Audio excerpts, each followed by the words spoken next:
अटल रहेगा। तुम्हारा पति कभी मरेगा नहीं। उसका शरीर तो नष्ट हो गया है, किंतु अब वह बिना शरीर के सदैव जीवित रहेगा। मैं ये वरदान देता हूं कि वह अद्वितीय शक्तिशाली होगा। उसके आक्रमण के सम्मुख देवता, दैत्य, सिद्ध, मुनि, मनुष्य, पशु, पक्षी कोई नहीं बच सकेगा। सबको उससे परास्त होना पड़ेगा। युग युग तक उसकी कीर्ति तथा अस्तित्व अमर रहेंगे। तुम्हारा उससे कभी संबंध विच्छेद नहीं होगा। शिव से इस प्रकार वर पाकर संतुष्ट हो रति ने वहां से प्रस्थान किया। देवताओं के आग्रह पर भगवान शिव ने पार्वती के साथ विवाह किया, जिससे कार्तिकेय का जन्म हुआ। शिव की उग्र तपस्या के फलस्वरूप जन्म लेने के कारण कार्तिकेय अद्भुत बलवान तथा शक्ति संपन्न हुए। अल्पायु में उन्होंने शस्त्र अस्त्रों के प्रयोग में आशातीत सफलता प्राप्त कर ली। उनके शौर्य से प्रभावित हो देवताओं ने उन्हें अपना सेनापति बनाया।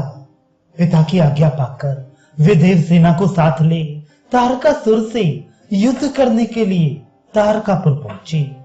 कार्तिकेय के पराक्रम से प्रेरित हो देवताओं ने भी राक्षस सेना पर तीक्ष्ण प्रहार किए। सेना का संहार करते हुए तारकासुर के समक्ष पहुंच कार्तिकेय ने उसे ललकारा। दोनों में कई दिन भयंकर युद्ध चलता रहा। जब युद्ध करते करते तारक थक गया तो कार्तिकेय ने एक तेजोमयी शक्ति खींचकर तारक के मस्तक पर दे मारी, जिससे उसका मस्तक फट गया और उसमें से बड़े वेग से रक्त धारा प्रवाहित हो चली। शक्ति के वेगपूर्ण प्रहार से वह दूर जाकर गिरा। गिरते हुए उसके प्राण पखेरु उड़ गए। उसके शरीर में से एक तेजस्वी प्रकाश की रेखा निकलकर आकाश में होती हुई कैलाश पर्वत पर पहुंची। वहां जाकर वह भगवान शंकर के चरणों में विलीन हो गई। जब कार्तिकेय ने यह देखा कि तारकासुर के शरीर से निकला हुआ तेज भगवान शिव के चरणों में जाकर लीन हो गया, तो उन्हें ज्ञात हुआ कि वह भगवान का अनन्य भक्त था। इसलिए शिव ने उसके तेज को अपने चरणों में स्थान दिया। इससे उन्हें ज्ञात हुआ कि उन्होंने अपने पिता शिव के भक्त का वध करके भयंकर पाप किया है। ये विचार मन में आते ही उनका हृदय वेदना से फटने लगा और वे पश्चाताप करने लगे। देवताओं ने उन्हें अनेक प्रकार से समझाया कि तारकासुर पापी था। पापी को मारने में कोई पाप नहीं लगता, परंतु कार्तिकेय को इससे संतोष नहीं हुआ। उनका कहना था कि यदि वह इतना बड़ा पापी था तो भगवान शिव ने उसकी ज्योति को अपने चरणों में विलीन कैसे कर लिया।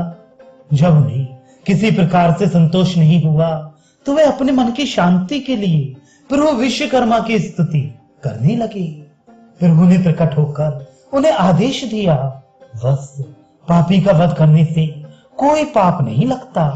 फिर भी यदि तुम इसे पाप समझते हो तो उस पाप का प्रायश्चित करो जो किसी शिव भक्त का वध करने से लगता है। वह प्रायश्चित है शिवलिंग की प्रतिष्ठा करना। यह ऐसा प्रायश्चित है जिससे ब्रह्म हत्या के पाप से भी मुक्ति मिल जाती है। यह पाप तो ब्रह्म हत्या के सम्मुख सर्वथा नगण्य है। प्रभु का आदेश पाकर कार्तिकेय प्रतिष्ठा करने के लिए कटिबद्ध हो गए।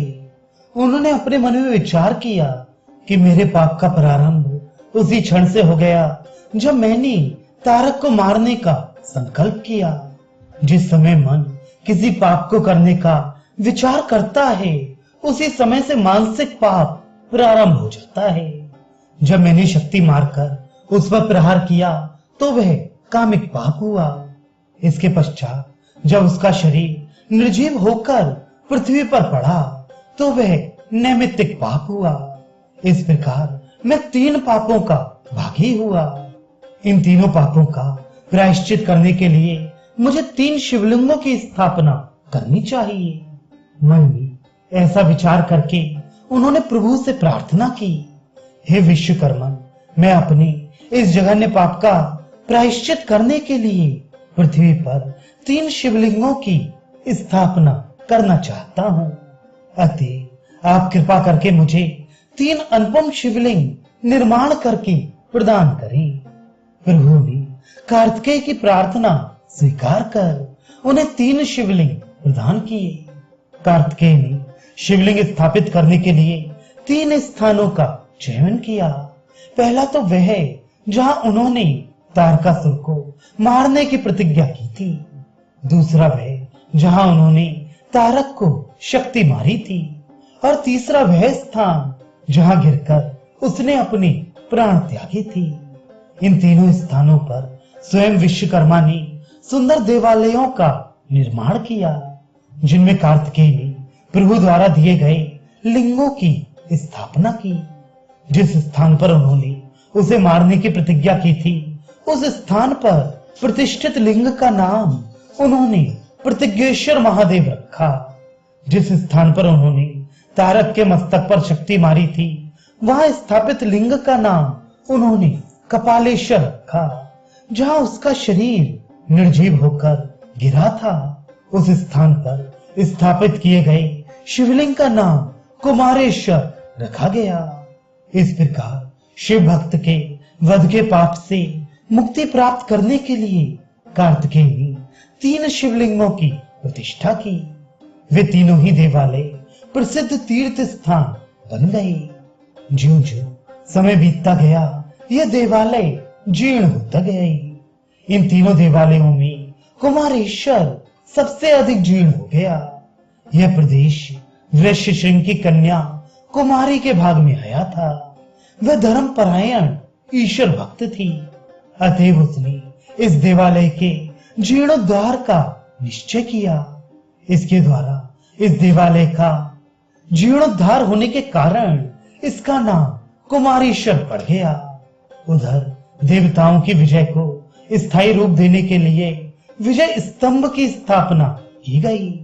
कार्तिकेय ने इस स्तंभ पर भी एक शिवलिंग की प्रतिष्ठा की। उसका नाम उन्होंने स्तंभेश्वर रखा। जब विष्णु तथा विश्वकर्मा से देवताओं ने शिवलिंग की प्रतिष्ठा की महिमा सुनी, तो उनकी इच्छा हुई कि उनकी ओर से भी एक शिवलिंग की प्रतिष्ठा की जाए। देवताओं के आग्रह पर कार्तिकेय ने 5वें लिंग की स्थापना की। उसका नाम उन्होंने सिद्धेश्वर रखा। पहले प्रत्येक देवता अपनी ओर से एक लिंग स्थापित करना चाहता था।